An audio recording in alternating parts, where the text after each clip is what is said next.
Hello बच्चे लोगों, आप सभी लोगों का स्वागत है एक बार फिर से हमारे इस प्लेटफॉर्म के ऊपर।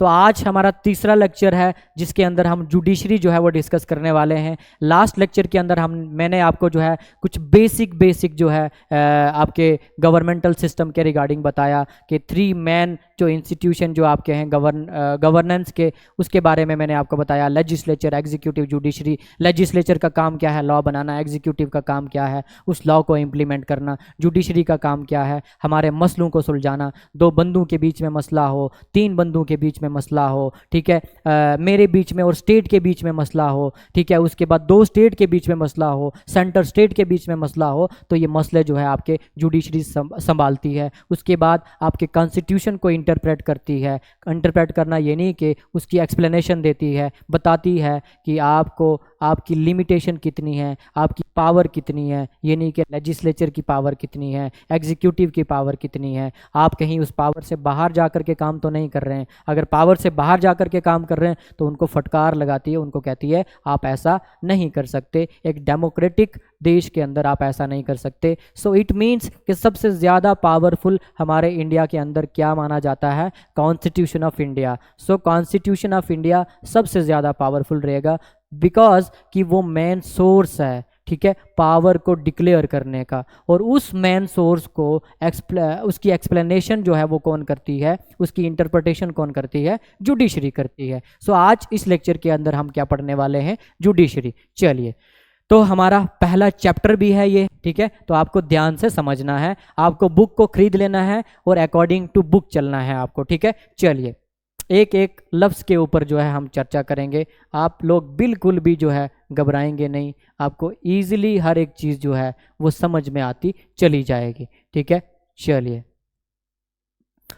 अब हमको जुडिशरी का स्ट्रक्चर पढ़ना है। हमारा जो जुडिशल सिस्टम है उसका स्ट्रक्चर किस तरीके का है, उसकी हायरार्की क्या है, ठीक है। हायरार्की यानी कि वो किस ऑर्डर में है। सुप्रीम कोर्ट कहाँ लाई करता है, सुप्रीम कोर्ट का जो है वो किस तरीके का कोर्ट है, किस तरीके का कोर्ट माना जाता है उसको। हाई कोर्ट किस तरीके का कोर्ट है, उसकी पावर क्या क्या है। आपका डिस्ट्रिक्ट कोर्ट किस तरीके का कोर्ट है। अगर मैं कोई क्राइम कर दूंगा तो मेरे को कहाँ जाना है। अगर मेरा कोई सिविल मसला है, फैमिली का मसला है, भाई के साथ झगड़ा हो गया, बीवी के साथ झगड़ा हो गया, तो कहाँ जाना है, ठीक है। चलिए, सबसे पहली बात क्या कहता है? Constitution of India laid on the framework of Indian judicial system. So Indian judicial system का जो फ्रेमवर्क बनाता है वो कौन बनाता है? Constitution of India. So constitution सबसे ज़्यादा पावरफुल है। सो कॉन्स्टिट्यूशन ही डिसाइड करता है कि आपको कितनी कितनी पावर है, और उस कॉन्स्टिट्यूशन को इंटरप्रेट करने की इजाज़त किसके पास है?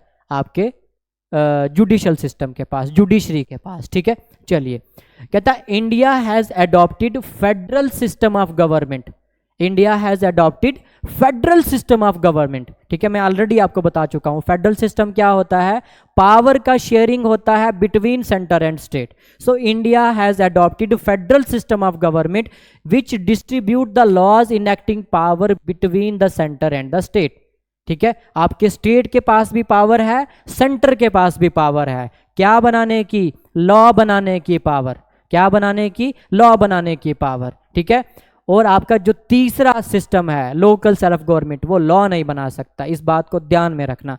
लॉ बनाने की पावर सेंटर और स्टेट के पास ही होती है, सेंटर और स्टेट के पास। सेंटर यानी कि आपके पार्लियामेंटेरियन के पास। अगर स्टेट की बात करें तो आपकी स्टेट असेंबली के पास। अगर जम्मू कश्मीर की स्टेट असेंबली होगी तो जम्मू कश्मीर की स्टेट असेंबली जम्मू कश्मीर के लोगों के लिए लॉ बनाएगी, ठीक है। अगर पार्लियामेंटेरियन होंगे तो पार्लियामेंटेरियन पूरे इंडिया के लोगों के लिए लॉ बनाएंगे, ठीक है। पंचायती राज के ऊपर यानी कि जो लोकल सेल्फ गवर्नमेंट होती है और जो म्यूनसिपैलिटीज़ के जो आपके मेयर होते हैं वो लॉ नहीं बना सकते, वो सिर्फ आपके रिप्रेजेंटेटिव होते हैं उस पर्टिकुलर एरिया के, ठीक है। So federal form of government जो क्या करती है? Which distribute the law enacting power. Law को बनाने की पावर, कानून को बनाने की पावर सेंटर और स्टेट दोनों के पास होगी, सेंटर और स्टेट दोनों के पास होगी। चलिए, उसके बाद कहता है कॉन्स्टिट्यूशन एस्टैब्लिश। हमारे कॉन्स्टिट्यूशन ने हमारे जुडिशल सिस्टम को किस तरीके से एस्टैब्लिश किया है? Single integrated system of judiciary. Single integrated system of judiciary. हमारी जुडिशरी सिंगल है। अब समझाता हूं सिंगल कैसे होती है। क्या कहता है? Single and integrated. Integrated, single and integrated. बेटा समझना इसको क्या होता है सिंगल और इंटीग्रेटेड। हमारा जो जुडिशियल सिस्टम है वो बेशक आपका हाई कोर्ट, आपके डिस्ट्रिक्ट कोर्ट, सब ऑर्डिनेट कोर्ट, सुप्रीम कोर्ट रहेगा, लेकिन रहेगी सिंगल। ठीक है, मान लो ये सुप्रीम कोर्ट ऑफ इंडिया है, इसको फॉलो करेगा हाई कोर्ट ऑफ इंडिया, इसको फॉलो करेंगे आपके डिस्ट्रिक्ट कोर्ट। ठीक है, और इसके बाद इसको सब ऑर्डिनेट कोर्ट, ऑर्डिनेट कोर्ट। ठीक है, उसके बाद इनको फॉलो करेंगे आपके मुंसिफ कोर्ट, मुंसिफ कोर्ट। ठीक है, और आपके इनके अलावा कुछ जो है वो ट्राइब्यूनल्स होते हैं, समझाऊंगा एक एक करके, टेंशन नहीं करना। देखो ऐसा कभी नहीं होगा, मान लो मेरा कोई केस मुंसिफ कोर्ट में चला गया, ध्यान से समझना, मेरा कोई केस मुंसिफ कोर्ट में चला गया तो मुंसिफ कोर्ट ने जो जजमेंट दी, जो आपका डिसीजन सुनाया, मेरे हक में फैसला किया या मेरे हक में नहीं फैसला किया, वो वाला फैसला इन ऊपर वाले कोर्ट के ऊपर लागू नहीं होगा, इन ऊपर वाले कोर्ट के ऊपर लागू नहीं होगा। समझ गए? इन ऊपर वाले कोर्ट के ऊपर लागू नहीं होगा। लेकिन अगर कभी सुप्रीम कोर्ट ऑफ इंडिया ने कोई फैसला सुनाया तो वो फैसला तमाम जितने भी नीचे के कोर्ट हैं उनके ऊपर लागू होगा। सो इट मीन्स के पावर में डिसीजन मेकिंग पावर में आपकी जुडिशरी सिंगल है, आपकी जुडिशरी सिंगल है। एक एग्जाम्पल के रास्ते आपको इसको समझाता हूं मैं, एक एग्जाम्पल के रास्ते आपको इसको समझाता हूं। जैसे मान लो आपका घर है, आपका घर है, आपके घर में आपके फादर हैं, आपकी मदर है। ठीक है, आपके फादर हैं और आपकी मदर है। लड़के के लिए ट्राइंगल लिया जाता है वैसे। ठीक है, चलिए कोई बात नहीं, आप इतना समझ लो कि ये फादर और ये आपकी मदर, ये फादर और ये आपकी मदर। ठीक है, उसके बाद ये आप हो। ठीक है, मान लो 3 बच्चे हैं, 4 बच्चे हैं, कितने हैं हमको नहीं जानना है। ठीक है, मान लो 4 बच्चे हैं। मान लो ये क्या है? बेटा है, ये सन है। ये क्या है? ये छोटा बेटा है। ठीक है, ये उससे छोटा है, यंगर सन है। ये क्या है? डॉटर है। और ये क्या है? ये भी डॉटर है। ठीक है, चलिए अब मेन हेड कौन होगा? आपका फादर। मेन हेड कौन होगा? फादर। जुडिशरी किस तरीके से सिंगल है ये मैं समझाने की कोशिश कर रहा हूं। अब मानो आपने कोई फैसला ले लिया किसी चीज को लेकर के, आपने, या आप बड़े बच्चे हैं अपने घर में, आपने कोई फैसला ले लिया किसी भी चीज के ऊपर, वो आपके छोटे बहन भाई के ऊपर लागू होगा, छोटे बहन भाई उसको मानेंगे। लेकिन ऐसा कभी नहीं होगा बेटा कि आपका वो फैसला आपके पापा माने, मान भी सकते हैं और नहीं भी मान सकते। ठीक है, और डेफिनेटली आपके उस फैसले को नहीं मानेंगे, अगर वो गलत होगा डेफिनेटली उस फैसले को नहीं मानेंगे। इसी तरीके से नीचे के जितने भी कोर्ट होते हैं उनकी जो डिसीजन मेकिंग पावर होती है वो पावर लिमिटेड होती है, यानी कि उनके फैसले जो हैं वो सुप्रीम कोर्ट ऑफ इंडिया के ऊपर लागू नहीं होते हैं। सो सेम उसी तरीके से जिस तरीके से तुमने कोई आपका जो फैसला लिया है वो फैसला आपका जो है आपके फादर जो है वो मानेंगे या नहीं मानेंगे ये उनकी मर्जी है, लागू नहीं होगा उनके ऊपर। सो इट मीन्स आपका जो स्ट्रक्चर सिस्टम है वो सिंगल है लेकिन इंटीग्रेटेड है। आपके फादर ज्यादा पावरफुल हैं, लेकिन आप सब लोग भी पावर में आते हैं, आप ले सकते हैं, लेकिन ये नहीं कि आपकी जो पावर है वो लिमिटेड है। अगर मैं बात करूं इसी एग्जाम्पल पे तो फादर आपके सबसे हेड पे रहेंगे, उसके बाद आपकी मदर के पास पावर होगी, उसके बाद बड़े बेटे के पास पावर होगी, उसके बाद छोटे बेटे के पास पावर होगी, उसके बाद आपकी डॉटर हैं तो उनके पास पावर होगी। ये सिस्टम रहेगा। इसका डिसीजन जो है कभी भी इस पे लागू नहीं होगा, इसका डिसीजन कभी भी इस पे लागू नहीं होगा, इसका डिसीजन कभी भी इस पे लागू नहीं होगा, इसका डिसीजन कभी भी इस पे लागू नहीं होगा। ठीक है, आई होप आप इसको समझ गए होंगे। अब ये क्या है? सिंगल है और इंटीग्रेटेड है। देखो जुड़ी हुई है, क्या है? जुड़ी हुई है, इंटीग्रेटेड है। सिंगल है पर इंटीग्रेटेड है। ठीक है, चलिए। So constitution establish a single integrated system of judiciary comprises of a court to administer central and state laws. ठीक है, क्या करती है?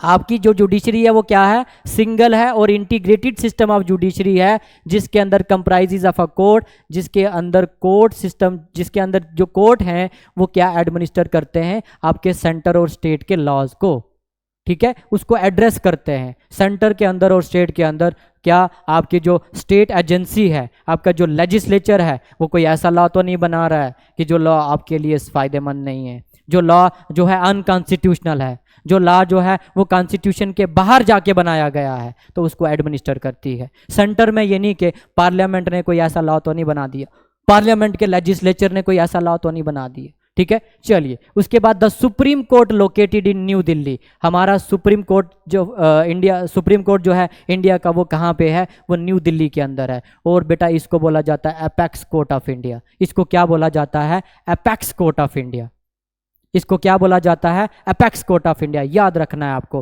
क्वेश्चन पूछा जाता है एपेक्स कोर्ट ऑफ इंडिया कौन सा है, क्वेश्चन पूछा जाता है सिंगल हमारी जो जुडिशरी है वो किस तरीके की है, नीचे आपको ऑप्शन दे दिए जाएंगे। हमारी जो जुडिशरी है वो सिंगल है और इंटीग्रेटेड सिस्टम ऑफ जुडिशरी है, ठीक है। चलिए अब सुप्रीम कोर्ट ऑफ इंडिया को कौन फॉलो करता है, हाई कोर्ट, हाई कोर्ट जो स्टेट लेवल के ऊपर होते हैं, ठीक है। अब हाई कोर्ट हमारे क्या हैं, हमारे जो हाई कोर्ट होते हैं बेटा, वो हाई कोर्ट कभी कभी एक स्टेट के दो स्टेट के एक हाई कोर्ट भी होता है, कभी कभी 3 स्टेट का एक हाई कोर्ट भी होता है। अभी हमारे इंडिया के अंदर 25 हाई कोर्ट हैं, ठीक है। और कभी कभी ऐसा भी होता है 1 यूनियन टेरिटरी या 2 यूनियन टेरिटरी या 3 यूनियन टेरिटरी और प्लस एक स्टेट का एक ही हाई कोर्ट होता है, ठीक है, एक ही हाई कोर्ट होता है। जब हाई कोर्ट के अंदर आएंगे इसका नंबर क्या है वो भी हम जानेंगे। अभी इतना जानो कि क्या होता है, कभी कभी 2 स्टेट का एक हाई कोर्ट होता है, 3 स्टेट का एक हाई कोर्ट होता है। इसी तरीके से जिस तरीके से आपके घर में क्या हो, एग्जाम्पल के रास्ते समझाता हूँ, ठीक है। ये आपका घर है, ये आपके पड़ोसी का घर है, आपके पड़ोसी के जो फादर हैं वो कहीं बाहर चले गए, मदर भी जो हैं वो कहीं बाहर चले गए, ठीक है। और आपके यहाँ पे फादर को उन्होंने बोल दिया कि जब तक हम आते तब तक आप क्या करेंगे, इनकी देखभाल करेंगे, ये कुछ गलत ना कर दें। सो सेम इसी तरीके से जब तक एक दूसरी स्टेट के पास अपना हाई कोर्ट नहीं होता तो उसका जो दूसरी उसके साथ वाली जो स्टेट होती है वो जो है उसको भी जो है उसके मसलों को भी सॉल्व करती है। यानी कि उसकी देख रेख की जो पावर होती है वो उस साथ वाली स्टेट के हाई कोर्ट के अंदर आ जाती है। यानी कि वहाँ का जो जुडिशल सिस्टम है उसकी पावर इतनी है कि वो दोनों स्टेट के हाई कोर्ट को देखती है, सेम उसी तरीके से, ठीक है। चलिए तो इसी तरीके से 3 का भी हो सकता है, 2 का भी हो सकता है। क्या कह रहा है, सुप्रीम कोर्ट ऑफ इंडिया को फॉलो करता है हाई कोर्ट, ठीक है, स्टेट लेवल के ऊपर, विच फंक्शन फॉर 1 और मोर नंबर ऑफ स्टेट, जो मैंने अभी बात समझाई, ठीक है, जो फंक्शन करता है एक भी या एक से ज्यादा स्टेट भी, उससे ज्यादा भी, ठीक है, 1 भी 2 भी और 2 से ज्यादा भी हो सकते हैं। High court are followed by district court, और हाई कोर्ट को कौन फॉलो करता है, हाई कोर्ट को कौन फॉलो करता है, डिस्ट्रिक्ट कोर्ट। डिस्ट्रिक्ट कोर्ट जो है ये हाई कोर्ट को फॉलो करेगा, ठीक है।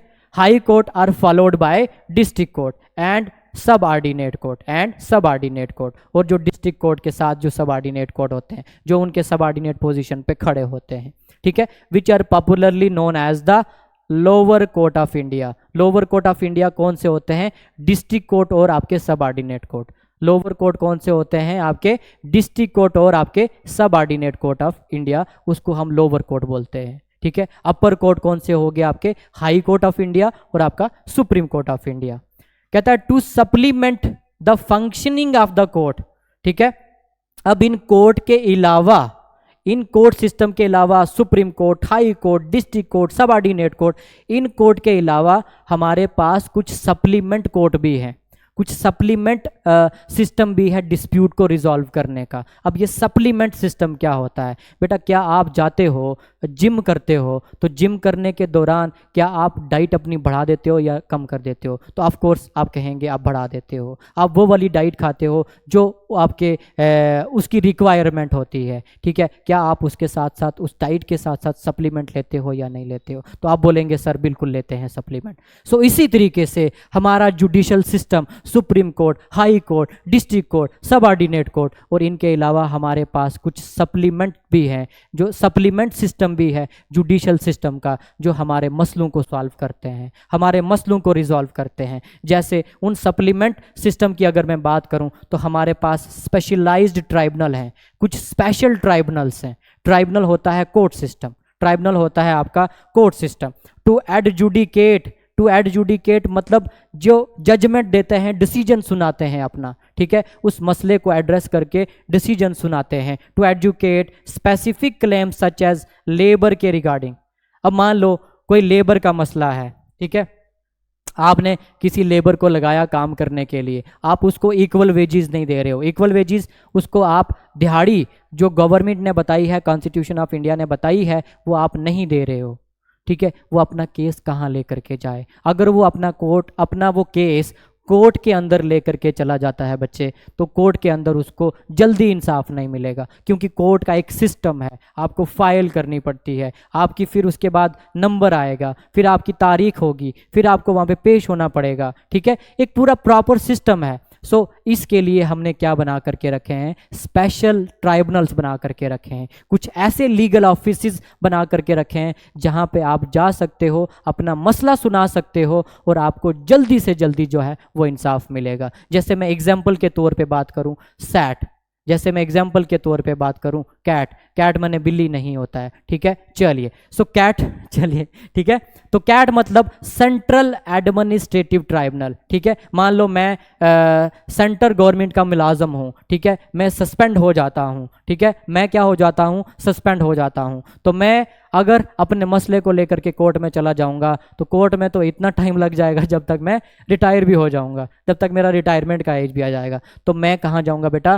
कैट के अंदर। अगर मैं सेंट्रल गवर्नमेंट का मुलाजम हूँ, अगर मैं स्टेट गवर्नमेंट का मुलाजम हूँ, तो मैं कैट में जाऊंगा। उसके बाद अगर लेबर का कोई मसला है तो वो लेबर ट्राइब्यूनल्स में जाता है, लेबर एंड कंज्यूमर ट्राइब्यूनल्स में जाता है, ठीक है। इसी तरीके से आपके कंज्यूमर ट्राइब्यूनल्स, ठीक है, टैक्स वैक्स लेने के रिगार्डिंग जो चीज़ें होती हैं आपकी, उसके रिगार्डिंग। उसके बाद सर्विस मैटर जो मैंने आपको बताया, स्टेट एडमिनिस्ट्रेटिव ट्राइब्यूनल्स। उसके बाद इन डिस्प्यूट को ये क्या करते हैं? रिजॉल्व करते हैं। हम जब ट्राइब्यूनल्स पढ़ेंगे तो इनके ऊपर डिटेल डिस्कशन की जाएगी। अभी आपको सिर्फ ये जानना है हमारा सिस्टम क्या है। हमारे सिस्टम में आपका supreme court of India, so supreme court of India is known as the apex court of India. Supreme court of India को फॉलो करता है हाई कोर्ट, और एक स्टेट के दो स्टेट के एक हाई कोर्ट भी हो सकता है, 3 स्टेट का एक हाई कोर्ट भी हो सकता है, मैंने आपको ऑलरेडी बता दिया, ठीक है। उसके बाद हाई कोर्ट को फॉलो करता है आपके डिस्ट्रिक्ट कोर्ट और सब ऑर्डिनेट कोर्ट, और डिस्ट्रिक्ट कोर्ट और सब ऑर्डिनेट कोर्ट को लोअर कोर्ट ऑफ इंडिया बोला जाता है, और आपके ऊपर वाले कोर्ट यानी कि हाई कोर्ट और सुप्रीम कोर्ट ये अपर कोर्ट ऑफ इंडिया होते हैं, ठीक है। चलिए उसके बाद इनके अलावा हमारे पास कुछ और भी कोर्ट होते हैं, कुछ और भी लीगल ऑफिसेज होते हैं जो हमारे मसलों को सॉल्व करते हैं, जैसे स्पेशलाइज्ड ट्राइब्यूनल्स, जैसे कैट, जैसे सैट, जैसे एनजीटी नेशनल ग्रीन ट्राइब्यूनल्स, जैसे लेबर के ट्राइब्यूनल, जैसे कंज्यूमर के ट्राइब्यूनल्स, तो ये भी हमारे पास होते हैं। चलिए बेटा अब आगे बढ़ो, सुप्रीम कोर्ट ऑफ इंडिया क्या होता है अब हम इसको समझेंगे, ठीक है। आपने एक स्ट्रक्चर को समझ लिया, अब हम specifically supreme court of India को देखेंगे। सुप्रीम कोर्ट ऑफ इंडिया में और क्या क्या चीज़ें हैं उसको देखेंगे, ठीक है। चलिए ठीक है, चलिए थोड़ा सा सांस ले लेते हैं, देन उसके बाद आगे स्टार्ट करते हैं। चलिए सुप्रीम कोर्ट ऑफ इंडिया, ठीक है। सबसे पहला आपको ये याद रखना है कि 26 जनवरी 1950 को हमारा कॉन्स्टिट्यूशन लागू हुआ। कब? 26 जनवरी 1950 को हमारा कॉन्स्टिट्यूशन लागू हुआ, और 28 जनवरी 1950 को हमने एक कोर्ट बनाया, ठीक है, जिस कोर्ट को बोला जाता है सुप्रीम कोर्ट ऑफ इंडिया, ठीक है। सुप्रीम कोर्ट ऑफ इंडिया को हमने कब बनाया? 28 जनवरी 1950 को बनाया, ठीक है। और इसके पहले क्या कोर्ट नहीं हुआ करते थे? तो बिल्कुल हुआ करते थे। तो सुप्रीम कोर्ट ऑफ इंडिया 28 जनवरी 1950 को बना। उसके पहले जो कोर्ट थे उस कोर्ट का नाम था फेडरल कोर्ट ऑफ इंडिया और judicial committee of Privi council, ठीक है, याद रखना है बेटा, आपको रट्टा मारना है, इसको मेमोराइज करना है। तो उसके पहले फेडरल कोर्ट ऑफ इंडिया, ठीक है, इंडिया के अंदर था, और judicial committee of privy council, ठीक है, और ये आपके उस वक्त के अपेक्स कोर्ट माने जाते थे इंडियन कोर्ट सिस्टम के, जो किसके अंडर थे, कॉलोनियल इरा के अंडर थे, यानी कि ब्रिटिश लोगों के अंडर थे, ब्रिटिश लोगों के अंडर थे। बेटा समझना है आपको। 28 जनवरी 1950 को क्या हुआ, आपका सुप्रीम कोर्ट ऑफ इंडिया बना। क्या उसके पहले कोर्ट नहीं हुआ करते थे? बिल्कुल हुआ करते थे। कौन से कोर्ट थे? फेडरल कोर्ट ऑफ इंडिया और आपका दूसरा judicial committee of the privy council. दो कोर्ट आपके हुआ करते थे। नाम क्या है? फेडरल कोर्ट ऑफ इंडिया और judicial committee of the privy council, जो उस वक्त के अपेक्स कोर्ट माने जाते थे, बड़े कोर्ट माने जाते थे। और ये किन लोगों के कोर्ट थे, किन लोगों के इरा के अंडर थे, किन लोगों के गवर्नमेंटल सिस्टम के अंडर थे? तो ये कॉलोनियल इरा यानी कि ब्रिटिश लोगों के गवर्नमेंटल सिस्टम के अंडर ये कोर्ट हुआ करते थे। चलिए, जब हमारा 28 जनवरी 1950 को हमारा ये कोर्ट बना, कौन सा? सुप्रीम कोर्ट ऑफ इंडिया बना, सुप्रीम कोर्ट ऑफ इंडिया बना, तो उस वक्त हमारे जजेस की तादाद 7 हुआ करती थी। कितनी हुआ करती थी? 7 हुआ करती थी, including chief justice of India, including chief justice of India, chief justice of India, ठीक है। चलिए, अगर चीफ जस्टिस ऑफ इंडिया को हटा दोगे तो हमारे जजेस की तादाद कितनी थी? Supreme court with the chief justice of India 7, लेकिन आपके जजेस की तादाद कितनी थी? 6, मतलब 6 जज, सीनियर मोस्ट जज जिनको बोला जाता है, ठीक है। उसके बाद आपके चीफ जस्टिस ऑफ इंडिया, तो दोनों को मिलाकर के नंबर कितना होता है? 7। जब हमारा 1950 को हमारा सुप्रीम कोर्ट ऑफ इंडिया बना, उस वक्त हमारे नंबर ऑफ जजेस सुप्रीम कोर्ट ऑफ इंडिया में कितने बैठते थे? तो 6 जज बैठते थे, और उनमें से एक जो था वो आपका चीफ जस्टिस ऑफ, नहीं उनमें से नहीं, 6 जज होते थे, और इनके अलावा एक आपका था चीफ जस्टिस ऑफ इंडिया। लेकिन आपकी अगर फुल तादाद हम देखें तो 7 थे। कितने थे? 7 थे। अगर 7 बोलेंगे तो साथ में ये भी बोलेंगे including chief justice of India. अगर 6 बोलेंगे तो 6 सिर्फ जजेस हैं, ठीक है। चलिए, कहता है ये पार्लियामेंट के पास पावर है, कॉन्स्टिट्यूशन ऑफ इंडिया ने पार्लियामेंट को ये पावर दी है कि वो क्या कर सकती है? अमेंडमेंट कर सकती है। अमेंडमेंट क्या होता है बेटा? अमेंडमेंट होता है जब कॉन्स्टिट्यूशन में कुछ चीज़ें जो होती हैं हमको वक्तन वक्तन, जैसे मान लो आज हमारा जो दौर है वो एक सोशल मीडिया का दौर है, जिसके अंदर हर एक घर के अंदर हमको मोबाइल फ़ोन देखने को मिलता है। एक ऐसा ज़माना भी था जब हमारा कॉन्स्टिट्यूशन बना था तो हमारे लोगों के पास ये वाली सुविधा अवेलेबल नहीं थी। तो उस वक्त में जो है आपके सोशल क्राइम्स, क्योंकि जो सोशल मीडिया से रिलेटेड क्राइम्स होते हैं तो उस वक्त बेशक नहीं होते होंगे, लेकिन आज होते हैं। जैसे कि क्राइम, कौन सा क्राइम? जैसे कि मान लो किसी ने किसी को फ़ोन पे ठग लिया और पैसे उसके खुड़ुक कर दिए, ठीक है। आपके बहुत सारे क्राइम होते हैं। तो अब इसको लेकर के हमारे जो पार्लियामेंटेरियन होते हैं इनके पास पावर होती है। ये पावर किसने दी होती है? कॉन्स्टिट्यूशन ऑफ इंडिया ने। तो पार्लियामेंट क्या करती है? लॉ बनाती है, ठीक है। चलिए, अगर ऑलरेडी कोई लॉ बना हुआ है इसके रिगार्डिंग, ठीक है, उसमें ऐड ऑन करना है, एडिशन करनी है, तो वहाँ पे पार्लियामेंट क्या करती है? उस आर्टिकल को अमेंड करती है। अमेंड यानी कि मॉडिफाइड करती है। तो उसमें एक और प्रोविजन को जोड़ दी जाती है कि अब इस आर्टिकल में इस चीज़ को भी जो है वो माना जाएगा, ठीक है। अब नंबर ऑफ जजेस की, जो आपके जजेस की जो तादाद है उसको घटाना, उसको बढ़ाना, इसकी पावर जो है पार्लियामेंट को दी गई है। Was granted the power to increase the number of जजेस इन द कमिंग ईयर, ठीक है। अगर उनको लगता है कि इनकी पावर को बढ़ाना चाहिए तो वो बढ़ाते हैं, ठीक है। एट प्रेजेंट अगर अभी के टाइम पे हम देखें, अभी के टाइम पे, तो हमारे नंबर ऑफ जजेस कितने हैं? 34 नंबर ऑफ जजेस हैं। कितने हैं? 34, including chief justice of India. अगर चीफ जस्टिस ऑफ इंडिया को छोड़ दोगे तो 33 है हमारे, ठीक है। 34 including chief justice of India. जब हमारा सुप्रीम कोर्ट ऑफ इंडिया बना था तब कितने थे? 7 including chief justice of India. अभी कितना है? 34 including chief justice of India, ठीक है। आई होप आपको समझ में आया होगा। चलिए, अब अमेंडमेंट बिल भी देख लेते हैं हम, ठीक है।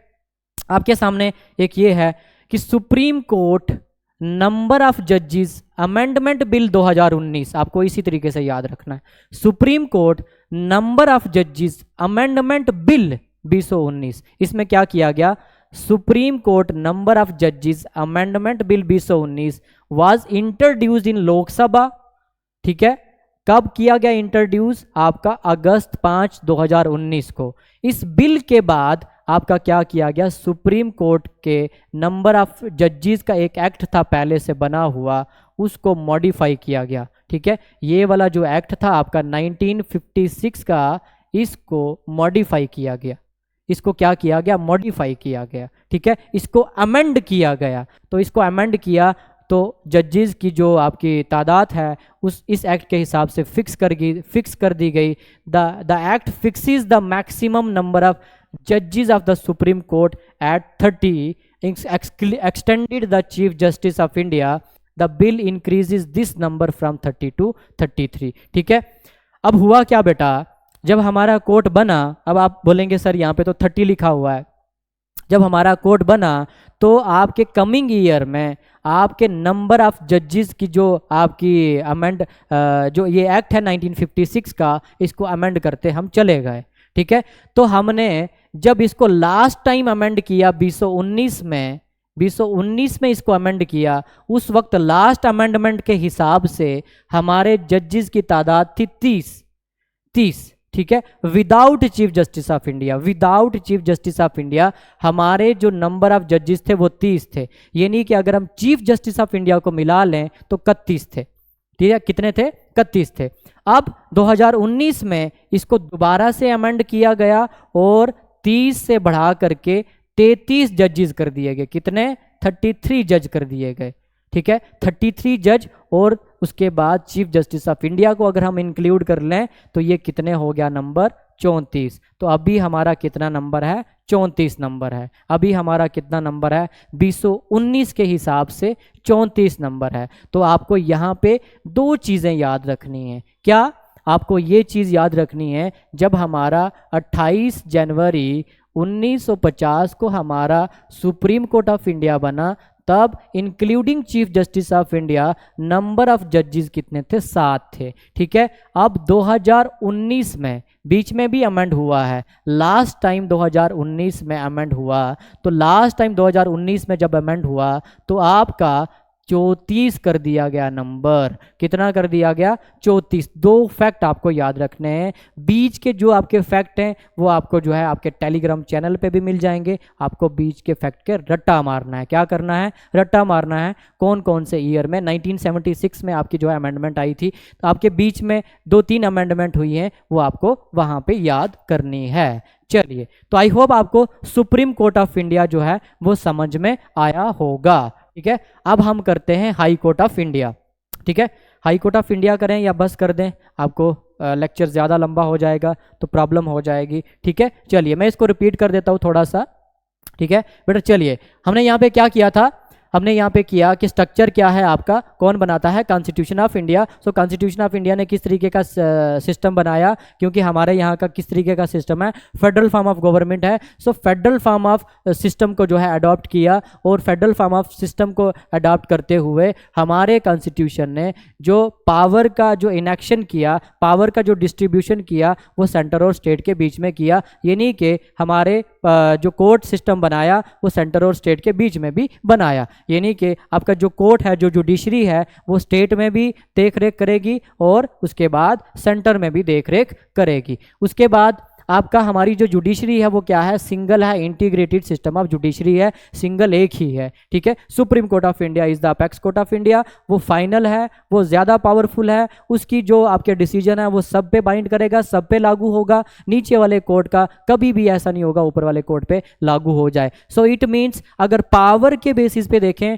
तो हमारी जुडिशरी सिंगल है, अगर हम आपके डिस्ट्रीब्यूशन के बेसिस पे देखें तो आपकी बटी हुई है। आपकी कैसे है, आपके सुप्रीम कोर्ट है, आपके हाई कोर्ट हैं, आपके डिस्ट्रिक्ट कोर्ट हैं, आपके सब ऑर्डिनेट कोर्ट हैं, आपके मुंसिफ कोर्ट हैं, आपके ट्राइब्यूनल्स भी हैं। ठीक है, चलिए तो मतलब कि सिंगल है और इंटीग्रेटेड है। और सुप्रीम कोर्ट ऑफ इंडिया कहाँ पे है? न्यू दिल्ली के अंदर। उसको क्या बोला जाता है? अपेक्स कोर्ट ऑफ इंडिया बोला जाता है। सुप्रीम कोर्ट ऑफ इंडिया को कौन फॉलो करता है? High court of India follow करते हैं, ठीक है। और हाई कोर्ट ऑफ इंडिया जो है, मैंने बताया एक स्टेट, दो स्टेट, तीन स्टेट का एक हाई कोर्ट भी हो सकता है, ठीक है। उसकी जो जुरिस्डिक्शन पावर होती है वो 2 की भी हो सकती है, 3 की भी हो सकती है, ठीक है। चलिए, वैसे एक स्टेट का जो है मेनली आपका, जब एक स्टेट का एक ही हाई कोर्ट हो तो वो उसी स्टेट के बारे में जो है आपके फैसले ले सकता है। ऐसा नहीं है कि दूसरे स्टेट के बारे में भी फैसला लेगा। सेम उसी तरीके से जैसे कि मान लो आप किसी जगह के इंचार्ज हो गए, यानी कि सब इंस्पेक्टर बन गए, तो एसएचओ हो मान लो आप किसी जगह के,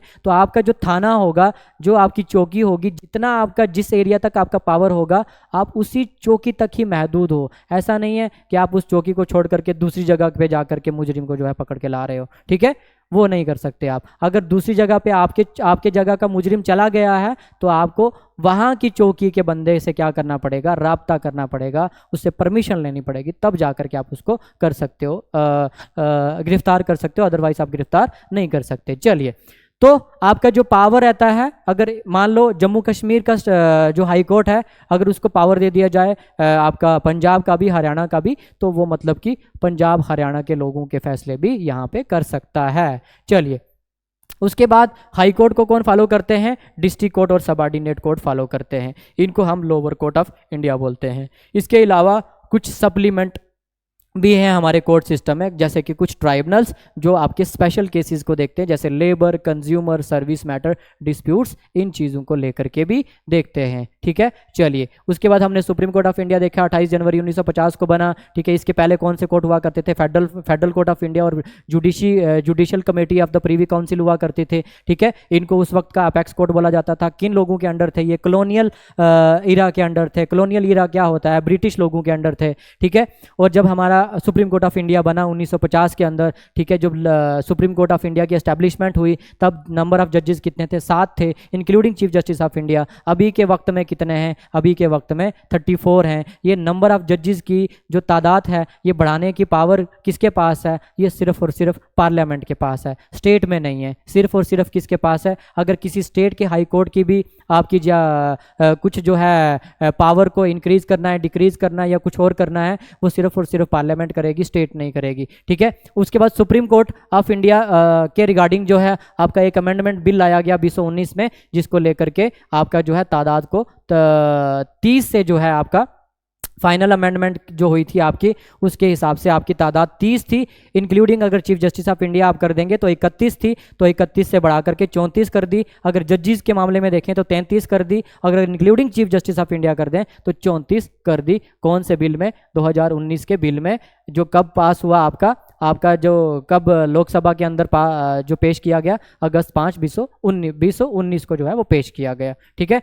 चलिए, आज का लेक्चर रखते हैं यहीं तक। अगले लेक्चर के अंदर हम पढ़ेंगे हाई कोर्ट ऑफ इंडिया, ठीक है। तब तक के लिए खुदा हाफिज, रब राखा।